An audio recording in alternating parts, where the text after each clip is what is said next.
Hey everybody, welcome. So as you're just tuning in to this very first live discussion about eating for weight loss in a calorie deficit, as you're popping in, please do put your name in the comments, say I'm here, I'm watching live, or say I'm watching on the replay. Super excited to have you guys here. I'm Julie, in case you all don't know me. Thank you so much for watching the replay or being here live. Monica's here. What's up, lady? Hey, this is kind of like when you and I would see each other on Facebook Lives back in the day. So I'm so used to doing these Facebook Lives. I am actually in my basement today to talk to you guys about eating in a calorie deficit. So I'm super excited you joined me. Again, as you're tuning in, just pop it into the comments, give me a wave, say hello. Hope you're all doing well. Hi, Barb. Barb just did my spin class tonight and she rocked it. Thank you so much for being there, Barb. How was your Wednesday? How was your day? What's up, Lisa? I see you guys. People are tuning in. This is great. Awesome. So I'm really excited that you all gave your input on what sort of topics that you want me to talk about when it comes to fitness and nutrition. What's up, Nancy? Because that's what's going to make this group really effective for you. So hopefully I can teach you something. Hopefully you can learn something from my expertise and my experience. But more importantly, please do share some things in the group itself. So ask questions amongst yourselves. Ask people what they've experienced as a woman in midlife. Hey, Jackie, what's up, friend? And like I said in the other video I did, please don't let that name of the group when I say menopause and strength gain fool you. So if you're not in menopause, who cares? If you've been through menopause and you're postmenopausal, who cares?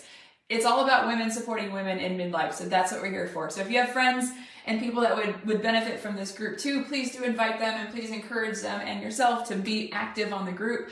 I do enjoy posting and I do enjoy bringing you content and facilitating the discussion, but it would also be really great if those of you that have questions or just want to share things. It would be so great for you to do that. So make that maybe a challenge for this week to maybe post something in the group, start a discussion, ask questions, look for advice and look for support. So super excited to have you here today talking about eating in a calorie deficit for weight loss. Now, I want to preface this conversation with not everybody wants weight loss. So I hate that is like this stipulation and that is a pressure that women feel that we all should be working towards weight loss and that is the ultimate goal to lose weight. We all should be losing weight, whatever.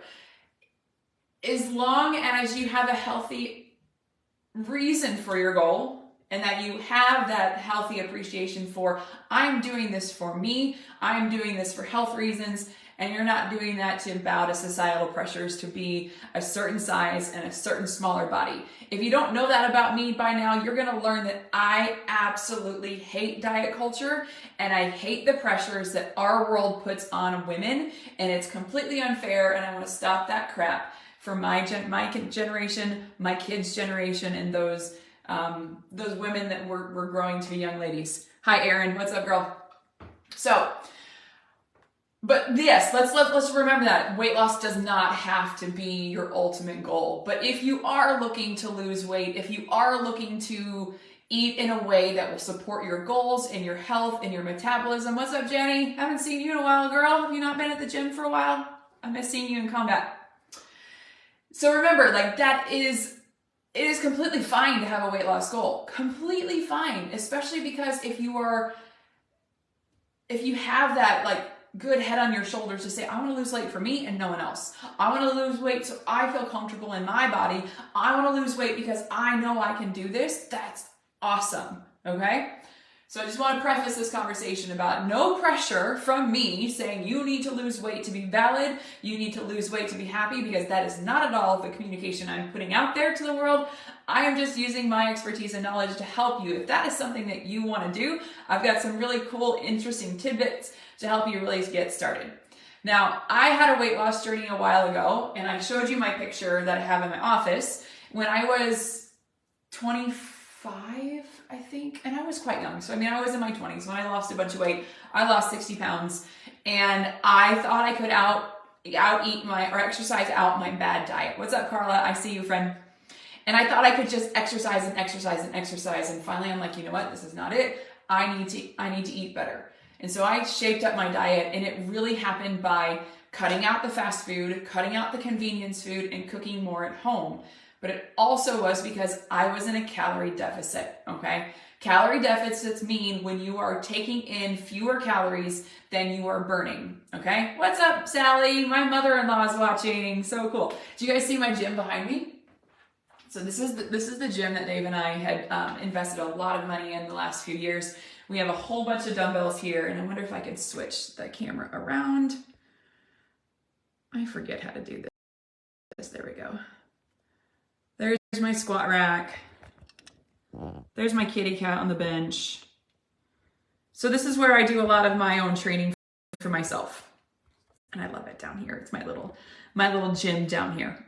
Anyways, so when you're eating in a calorie deficit, that means you are eating fewer calories than you were burning, okay? And that only happens, to be honest with you, with a plan. You cannot intuitively eat in a way that's going to result in strong weight loss without a plan. And unfortunately, I've experimented with that myself, where I thought, yeah, I want to tone up a little bit more. Maybe I want to lose a little bit of, a couple of pounds here and there. And I thought, I'm just going to eat more intuitively, eat less, and move more.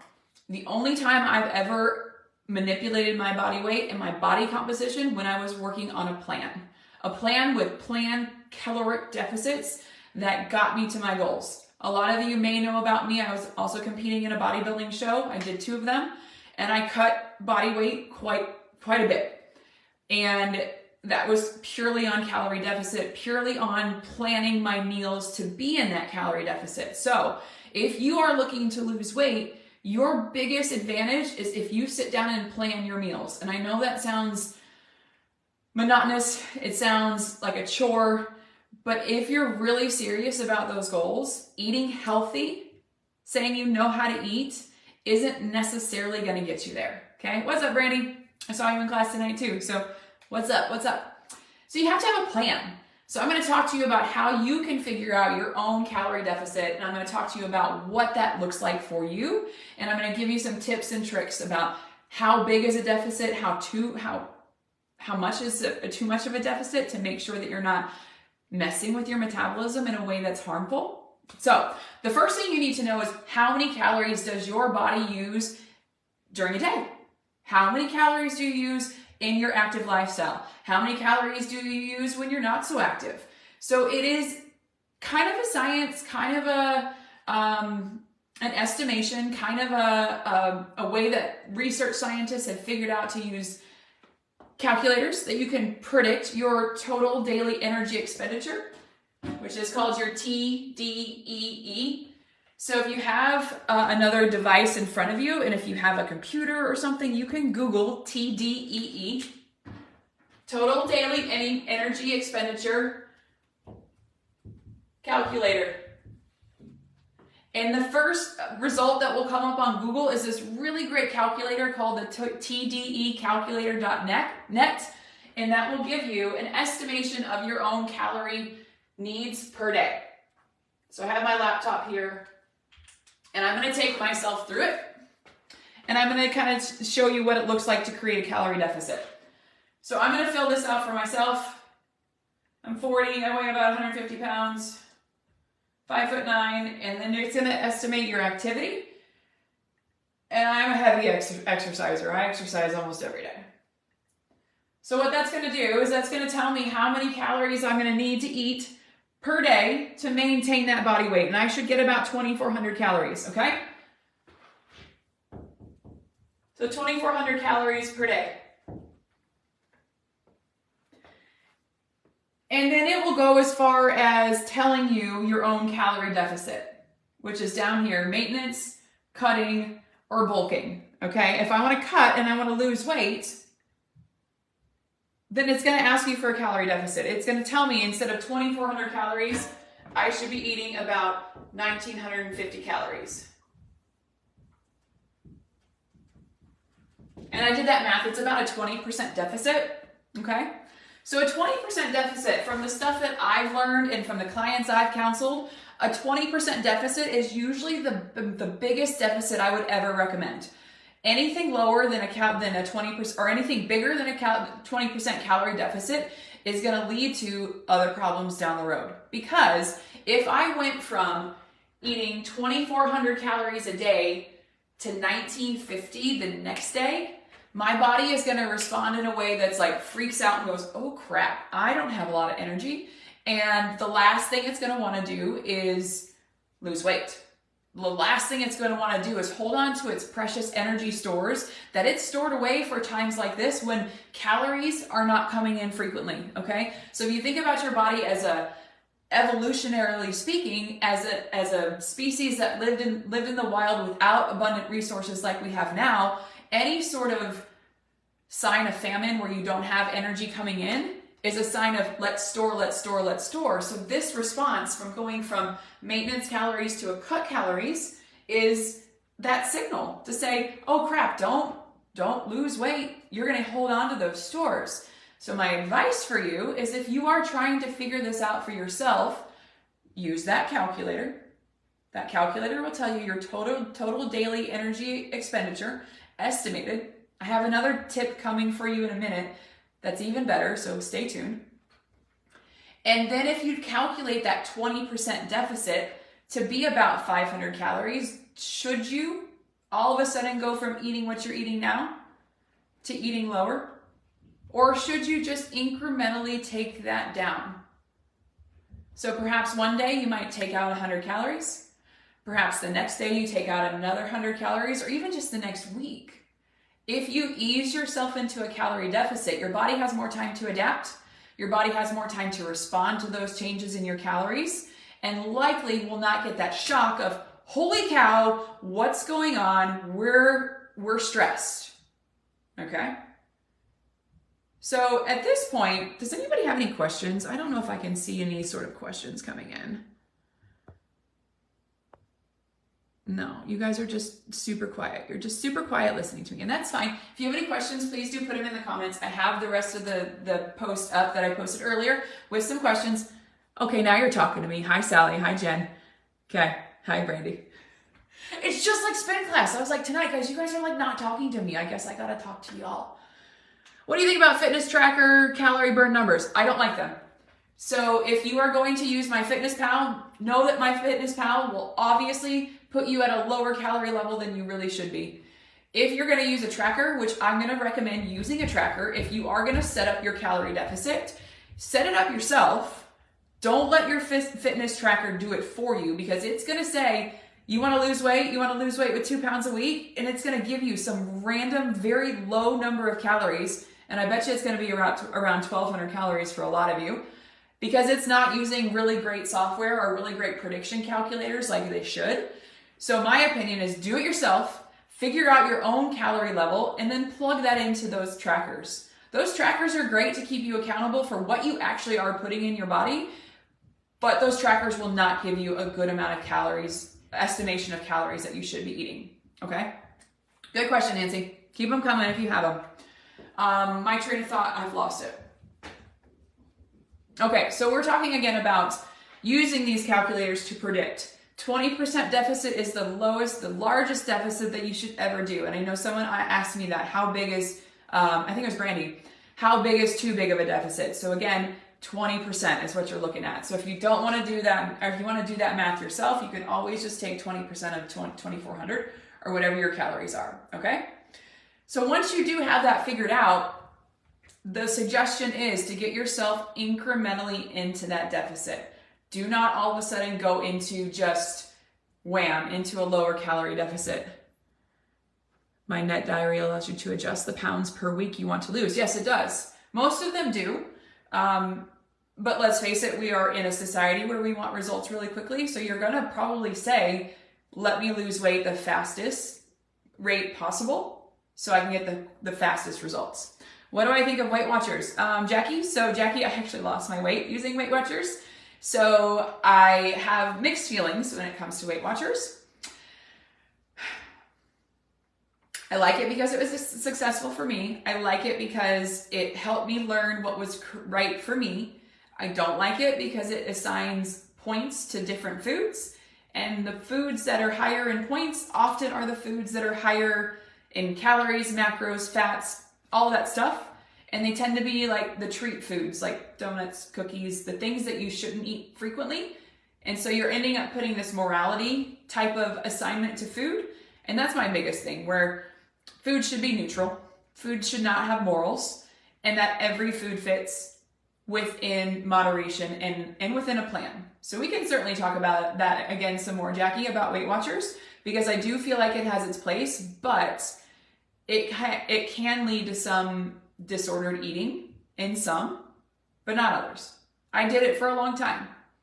Did I have it end up with eating disorder patterns? No, but others have. So that's my kind of mixed feelings about Weight Watchers. Calculators are great. Here's the big tip I want to leave you with. And I'm going to open it up for some more questions, and I'm also going to answer the questions that I had on my post earlier. Here's my biggest tip I'm going to leave you with to really consider. If you have a weight loss goal and you're going to use a calculator, that calculator is only an estimation. And even though mine says I should be eating 2,400 calories for maintenance, that might not be what I'm eating. In fact, I probably know that's not what I'm eating. I'm probably eating more than that. So my biggest advice for you, if you are trying to plan a calorie deficit for yourself, which I really think you should, take 7 days and track absolutely everything that goes in your body. Write it down, put it in MyFitnessPal, track it so you can get an average of your calories that your body is used to eating on average per week, okay? If I were to do that, I bet you I would find something like 2,600 calories, 3,000 calories. And to me, my body is seeing those calories. My body is used to those calories. I can plan the deficit off of that, and then it will be even more effective, because imagine I am used to eating 3,000 calories and I use 2,400 calories as my total daily expenditure, and I was really eating 3,000, and then I went all the way down to 1,900. That's a huge gap. My body's gonna be like, oh, excuse me, no, don't do this. It's gonna freak out. So my biggest advice is, if you truly are wanting to do this and wanting to lose weight, track everything you eat. No judgment, nothing. Just write it down. If it goes in your mouth, write it down for 7 days, and then find an average of those calories. Use that number as your total daily expenditure, because then that is going to be what your body is getting to use for fuel, okay? And then a deficit from that is going to be more appropriate than a deficit from a prediction. What are your thoughts on that? And I know you guys are a little bit delayed when it comes to the comments, but totally cool. Jackie said she did that for 4 years to lose weight. Yeah, like I said, with Weight Watchers, it taught me a lot about eating. It taught me a lot about what's good and what's not. And I had a hard time with being able to eat donuts because they were so high in points. But I have since certainly gotten away from that, and I have donuts probably every week. So cool. I'm going to answer some of the questions that I got on the Facebook post. Let's see. Okay, so Melissa also talked about how she would get too much into a deficit. Great information. That's awesome, Brandy. Thank you. So she says her issue is having such a low calorie goal that ends up binging. She's not eating enough. So how do you find the right calorie goal to feel you satisfied and in a deficit to lose weight? So the biggest thing about that is not making the deficit too big. And we've already kind of talked about that. If your deficit is too big, you're going to feel way too hungry. You log your food every day on Loser. Okay. You agree that logging every day is a good thing? Yes, I think logging every day is a great thing, especially if you have a goal. If you have a goal to lose weight and you're just going to do it without logging, you're not going to really see what's going into your body. You absolutely have to log that to make sure you are doing the things that you should be doing. Because face it, we underestimate the food that goes in our body, and we overestimate the amount of exercise that we do. It's just human nature to be that way.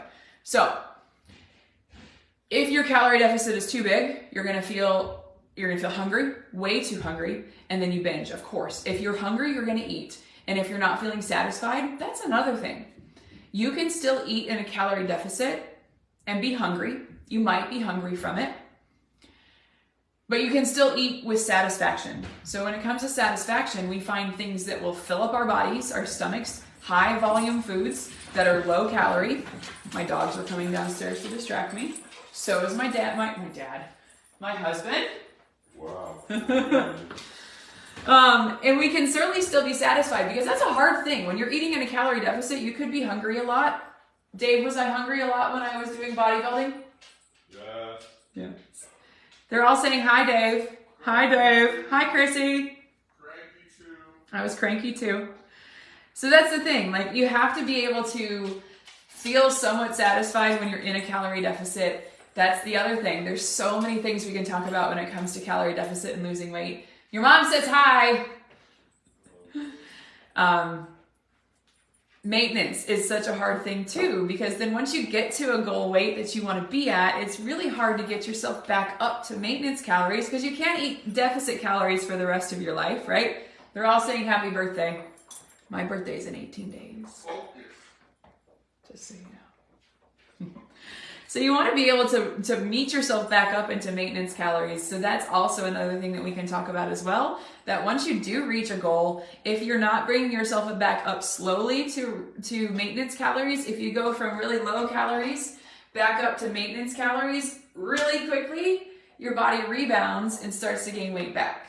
And there's nothing worse than seeing all that results that you just achieved reverse, right? Totally. What about calorie, fat, carbs balance? Yeah, Sue, that's a great question too. So that's another layer to all of this. So if you are planning all of these things with planning a deficit to lose weight, you have to be sure you're getting enough protein, carbs, and fats. And so when I prescribe a macro count for my clients that want to lose weight, I always start one with this. We always start with 40% of your calories from carbs, 30% from protein, and 30% from fat. That's where we start for most people, okay? Now for most people, they're active, they're wanting to lose weight, so you're in the gym. Anything less than 40% carbs is not gonna give you enough energy. Now some people might tell me, oh, well, Julie, I like high protein, and that's fine. We might flip things. I might put you at like 30% carbs and a little bit split the difference between protein and fat. It needs to be there. You need to have enough protein and carbs. When it comes to carbs though, that's another topic. Oh my God, I just keep like flaring these ideas in my head. Carbs are not the enemy. You have to have carbs. If you want to be on a low carb diet, that's fine. But you cannot cut them out entirely. I will tell you, there's tons of research out there when it comes to the balance of carbs, protein, and fat. And there's a lot of research out there that shows as long as you're in a calorie deficit, it is still effective to eat 40% carbs. It's effective to eat 30% carbs. It's effective to eat 20% protein. Like the portion of macronutrients isn't as important as the calorie deficit. Okay? Hope that makes sense. How exactly can I create a calorie deficit including exercise? Chrissy, that's a good question. So we talked about that before you joined, but we did talk about how you can determine your total daily energy expenditure and get to that calorie deficit. There's a calculator you can Google that you can find that level. But then remember, when you are including exercise, people ask me this question a lot too. When you are including exercise, do you eat back those calories you burned? Can you add on additional 500 calories if you took a spin class? Odds are you really shouldn't. Your calorie deficit should come from the food that you eat. Any other deficit that you get from burning calories from exercise is bonus, okay? So the food that you take in should be your caloric deficit, and anything else is just icing on top of the cake to help you achieve your goals faster, okay? Doesn't matter what kind of workout you do in regards to carbs. What do you mean by that, Melanie? Love me some carbs, give me some energy. Yes. Cool, Chrissy. Yeah, just totally watch it from the beginning. It's totally fine. What does it matter what kind of workout you do in regards to carbs? I don't think I understand that question. But if we get on that question of types of workouts, that is another topic I want to discuss with you guys. Women in midlife need to be strength training. You hear me? Less carbs if not doing cardio. I see what you mean. I would say it still doesn't matter. Even if you're not doing cardio, you still need to have some amount of carbs. So I wouldn't tell you go on a low carb diet. I may switch you from 40% carbs. I may switch you to 30% carbs and bump up your protein and fat. And that would be fine. You can manipulate those things and that's completely fine. But my point again is that women in midlife absolutely need to be strength training, right, Kylie? Kylie's my neighbor and I have her strength training in this basement all the time. You absolutely have to be strength training because the muscle on your body is going to increase your metabolism. 100%. 100% need to be doing. My dogs are down here messing around now. The more you strength train, the more that your metabolism is gonna spike. Okay, and the more muscle you have on your body, freaking dogs. The more muscle you have on your body, the shapelier you're gonna become. To be honest with you, women will tell me they want to tone up. Y'all need to be strength training hard. Like, not talking these little tiny weights and doing tiny little bicycles or bicep curls. Yeah, you hear my dogs in the background, Carla. I'm talking heavy strength training. I'm talking I want you to beast mode it in the gym. Okay? That is an entirely different topic and I would love to discuss all of those things that we should be doing because it certainly is very important. Reason why, women as we age, we lose muscle mass quicker than men. Because we lose muscle mass quicker than men, we lose bone density as well, okay? So we don't want to be 60, 70, 80 years old and worry about breaking a hip, breaking a leg, and falling and having some serious consequences.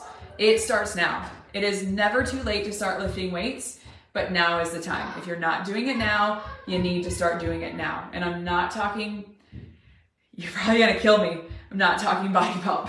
I've taught body pump for over 13 years. Body pump is a good place to start, don't get me wrong, it is. But you need to find some ways to get into the weight room and challenge yourself with strong, heavy weights. Yep. So Jen just started HRT and noticed the metabolism went to poop when you went into menopause. Yeah, I mean, that is entirely too common. A lot of women do find that when they are on HRT, it does help them with some of those symptoms. Yep. How do you balance midlife with PCOS? Sarah, that's a great question. Great question that would definitely deserve another topic. That's a really big thing. When it comes to PCOS, that is very much a hormonal issue, a hormonal imbalance that has a lot of implications with your diet and your exercise. I can certainly get with you, Sarah, and answer that question a bit more in depth. But it has a lot of implications with what you're eating. It has a lot to do with your protein content and your mineral content, things you should be eating, as well as strength training too.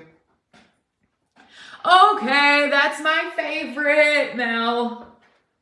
I don't want to look big or like a man if I lift heavy weights. You won't.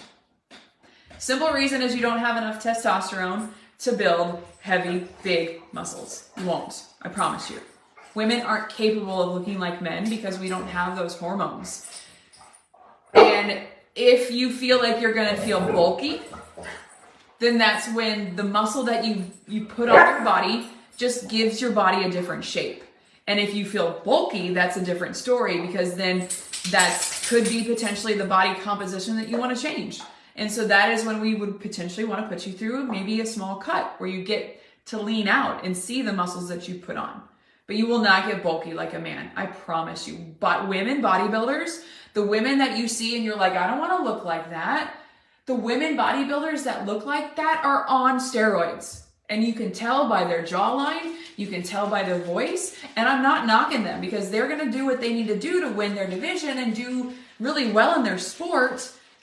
But that can't be you. You would not look like that. I worked really hard on myself for my muscle for solid 2 years when I was bodybuilding and never came close to the women that were on steroids on stage next to me. Okay? Totally. Okay, what else? What else, people? Did I answer your questions about calorie deficit and weight loss? So that's really the point. So if you're just joining us, please do watch the replay when it gets popped up on there. I've been on here for 30 minutes. The very beginning of the conversation was really talking about how to get your total energy expenditure, how to calculate your calorie deficit, which is really truly 20% or less of your daily expenditure or what you're taking in, and then slowly bringing yourself into that deficit. Don't go gung-ho and start right away. Start slow. That is the biggest thing I talk to my clients about, is starting slow. I give them all the tools and all the plans to work at their goals, and yet they get frustrated when they can't enact all of the behavior changes right away. Talked to one today and she was like, gosh, Julie, I just feel so bad that I cannot follow this meal plan. And I asked her, well, what are the changes she's made so far? And she rattled off a couple of changes and I said, good. Those are great changes. A few changes a week are just fine, because here's why. If you decide to flex your muscle and say, I'm going to work really hard at really eating well, going to the gym 6 days a week, getting enough sleep, meditating, doing all of these things, you're flexing that willpower just to get all that done, and eventually those muscles they're gonna weaken, and you're not going to be able to hold that flex for so long, and then you're going to start to go back to your normal habits. The slower you start with small habit changes, pick one thing a week to work on. So my client I was just talking about, I sent her away last week. I just want you to plan your breakfasts for this week. Plan the breakfast that you want to eat this week, and then we'll talk about lunch the next week. So one thing. So if you think about your life, you think about the goals that you're working towards, whether it's weight loss, whether it's improving your consistency in the gym, whether it is, I don't know, getting 8 hours of sleep. How can you find one habit, one consistent habit that you can do so you feel successful? Just one. Don't go gung-ho. I know we want to achieve, we're all high achievers. We want to achieve these goals, but the slower you make those small habit changes, the more likely they will be sustainable in the rest of your life. Yes. Whew. That was a high horse.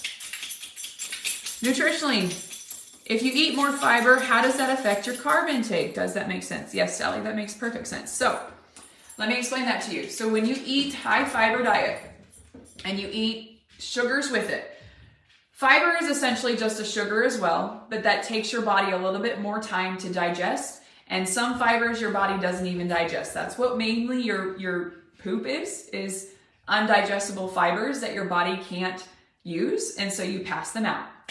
When you eat something high fiber, it kind of creates this like slush in your stomach, and it covers up all of these other sugar molecules that maybe you had, I don't know, maybe you had a high fiber cereal with some milk, and that fiber in the cereal is going to prevent some of those sugars in the milk from being absorbed into your digestive system. And so that will make some of those, she's talking to me. So that will make those sugars just be excreted. You don't absorb them. So that's if you see on packages, those things that are called net carbs. When things are high in fiber, they encapsulate the sugars that are in the other carbs. And so you basically don't absorb those carbs.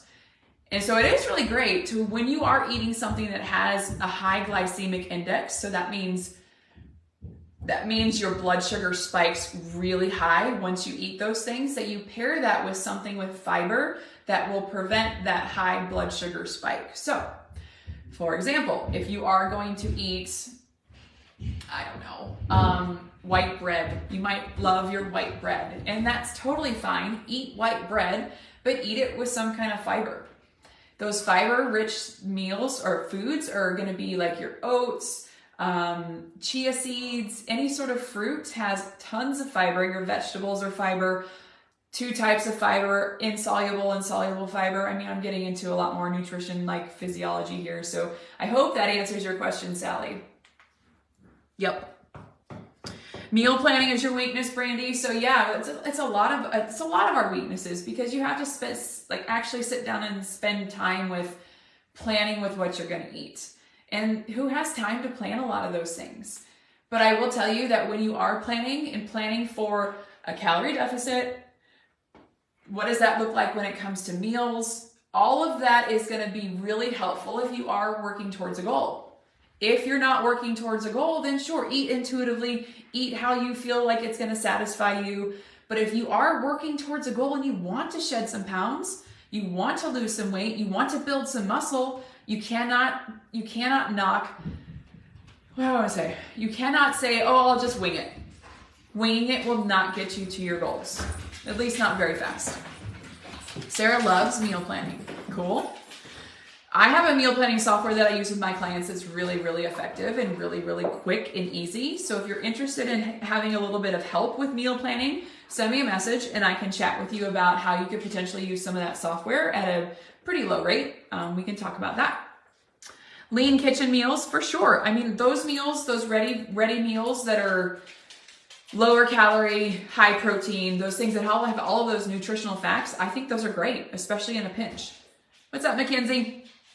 Nadine says, what are your thoughts on the charts in the doctor's office? I was told that I was needed to lose weight. I'm 5'4" and weigh 134 pounds. I know. So the BMI charts, that's probably what you're talking about. BMI charts are crap. They're not scientifically valid to measure what sort of body you have. They are not. They just measure how tall you are to how much you weigh. And it is kind of an arbitrary number that tells you if you fall into categories, and it's kind of like a lack of a better way to measure or way to put you in a category for doctors, okay? So better ways to measure that certainly is waist circumference will tell you even more about your body composition.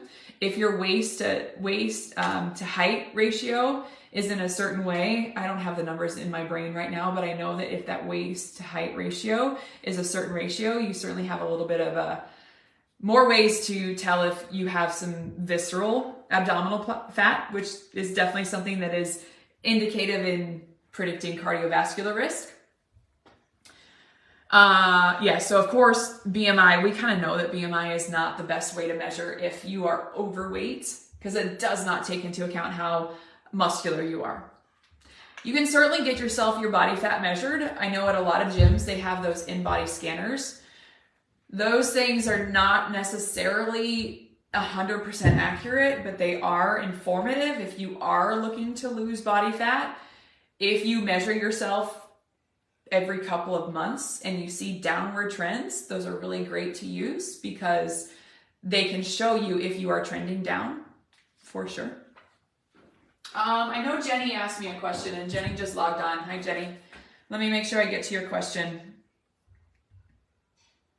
Macros what is the best approach for weight loss at 50? Is that even the right approach? Yeah, so when it comes to approaches for weight loss, you kind of have to figure out what's going to work for you. So if you are a counter, if you like to be very meticulous about your food, if you like to sit down and plan everything and you want to track your macros, that's going to be a great way to make sure you're staying in that calorie deficit. Some people don't like to do that because it's a lot of work. It is a lot of tedious tasks to log everything, but macros is a great place to start. Even just tracking your protein. Tracking your protein is a really great thing because in our age, women in midlife need to be prioritizing protein. In fact, I would venture to say everybody needs to be prioritizing protein because if we don't have enough protein, our body can't build the muscle that we need, and it will prevent, if you have enough adequate protein intake, it will prevent muscle wasting. And that's something that as we age, we need to be concerned about. For sure, for sure. And right now I feel like I'm just kind of answering your questions as we go. We've been on here for about 40 minutes. What's up, Miss Tracy? If you have any more questions, feel free to put them into the comments. You've given me lots of ideas for other discussions that we can have just based on your questions. And I love that you guys are asking these questions. What do you think about eating popcorn? I'm a huge popcorn fan. I love popcorn too. It's got lots of fiber. Just make sure you don't have too much butter on it. Popcorn's great. Remember, hey, this is a great teaching moment. So not one food is good or bad. I don't want to say that. Food is not good or bad. Every food can fit, right? As long as it's within a healthy eating pattern, because what you eat on a whole is going to really tell you more than one single food. Please don't pick apart certain foods and go, is this good? Is this good? Look at your diet as a whole. And when you look at it as a whole, everything can fit as long as everything is there, right? As long as all of the instruments in the orchestra are there, then you can be assured that you are eating a wholesome, well-balanced diet, and that if you have cookies, hey, that's still cool. It's calories, it's sugar, it's carbs. It's what makes life worth living, to be honest with you. Because we eat to eat, because sometimes food just tastes good, and that's the only reason why we eat it. And I'm just rambling now. What else, guys? If you have any more questions, please do put it in the comments. I hope you enjoyed this. I hope you found it informative. I hope you can take away a couple of tidbits that will help you in your journey. If you have any questions specifically, don't hesitate to reach out and talk to me, because that's what this group is for. I know all of you know that I'm doing this to promote the services that I offer, and I certainly do love to talk to you one-on-one about what you could be doing more of, how I could support you. So please do message me. Hey, come here. David, come here. Come here. Did you save me a piece? No. It's not your birthday. Speaking of which, we talked about cookies and ice cream and cake. Hi, Carla. I'm going to do it every week, Carla. Look. It's my cake. Say hi. Dave, say hi. Get your nose in here. Say hi. Hello, world. My forehead takes up the whole screen. Because he's got a 5 head. All right, guys. Again, so like if you have any more questions, put it in the comments. If you're watching it on the replay, please do put it in the comments about any of your questions, and I will respond to them. Have a great rest of your evening. Corinne, come say hi. We're live on Facebook. This is my daughter, Corinne. If y'all don't know Corinne, she's now my teenager. She's like, no, it makes my hair opposite. It is your opposite. All right, everybody. We'll talk to you soon. Have a great night. People.